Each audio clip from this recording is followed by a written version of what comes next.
এবারের অষ্টমী পুজোর দিন সন্ধ্যের কিছু পরে রাস্তাঘাটে প্রচণ্ড ভিড়।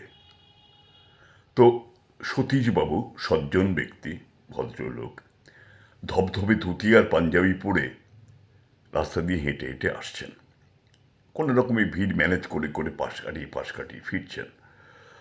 তো সেই সময় পেছন দিক থেকে এক ভদ্রলোক সাইকেলে করে বেল দিতে দিতে টিং টিং টিং টিং টিং টিং করে বেল দিতে দিতে সতীশবাবুর দিকে এগিয়ে আসলো।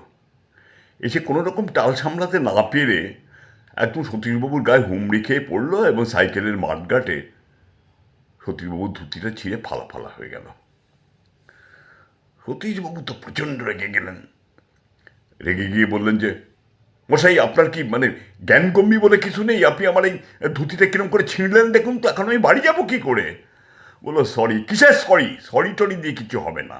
আমার এই ধুতিটার দাম 300 টাকা, কর করে 300 টাকা বার করুন, নাহলে আমি আপনাকে ছাড়বো না। ইতিমধ্যে ওখানে ভিড় জমে গেছে, লোকজন বেশ 2-5 জন এসে হাজির হয়েছে। কী হয়েছে দাদা?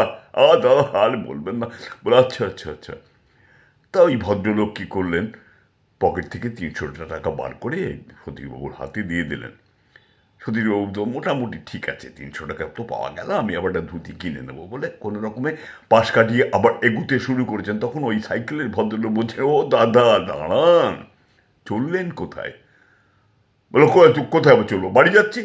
বলো, বাড়ি গেলে তো হবে না, আমার ধুতিটা আমায় দিয়ে যান। মানে মানে মানে আমি আপনাকে 300 টাকা দিলাম, ফলে ধুতিটা আমার হয়ে গেল।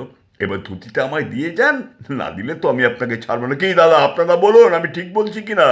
সবাই বলে, হ্যাঁ, কথাটার মধ্যে যুক্তি আছে বটে। আপনি টাকা দিয়েছেন, আপনি ধুতিটা পেতেই পারেন। সতীশবাবু তো মহা ফাঁপড়ে পড়ে গেল। বলতে, আপনাকে যদি আমি ধুতি দিয়ে দিই, আমি কি উলঙ্গ অবস্থায় বাড়ি ফিরবো নাকি? বলো, সব আমি জানি না, আমি টাকা দিয়েছি, আমাকে ধুতিটা দিয়ে দিন। বলো, ঠিক আছে, আপনি আবার 300 টাকা ফেরত নিয়ে নিন। বলো, না না না, ওটি হচ্ছে না। আমি যদি আপনাকে 300 টাকা দিলাম, আপনি আমাকে 1000 টাকা দেবেন, তবে আমি আপনাকে ছাড়বো, নচেত এই ধুতি আমি নিয়ে যাবো। বলে, হ্যাঁ, 1000 টাকা? বলো, হ্যাঁ, 1000 টাকা দিতে হবে। আমি অন্যায্য কথা বলছি না, দিতেই হবে। সতীশবাবু কী করে, পকেট হাতে কোনো রকমে 1000 টাকা বার করে ভদ্রলোকের হাতে দিল। তারপরে ধুতিটা কোনো রকমে ম্যানেজ করে পরে বাড়ি গেল। বাড়ি যাবার পরে বউ বলছে, কী ব্যাপার, কী হলো? বলো, আর বলো না, আমি 1000 টাকা আমার গাঁট গচ্ছা গেল। বলে, কেন গাঁট গচ্ছা গেল কেন, কী ব্যাপার? তখন বিস্তারিতভাবে বউকে সব কিছু বললো। বউ বললো, ভদ্রলোক কে ছিল বলো তো? বলে, আমি তো আগে জানতে পারিনি, ভদ্রলোক আসলে একজন উকিল ছিল।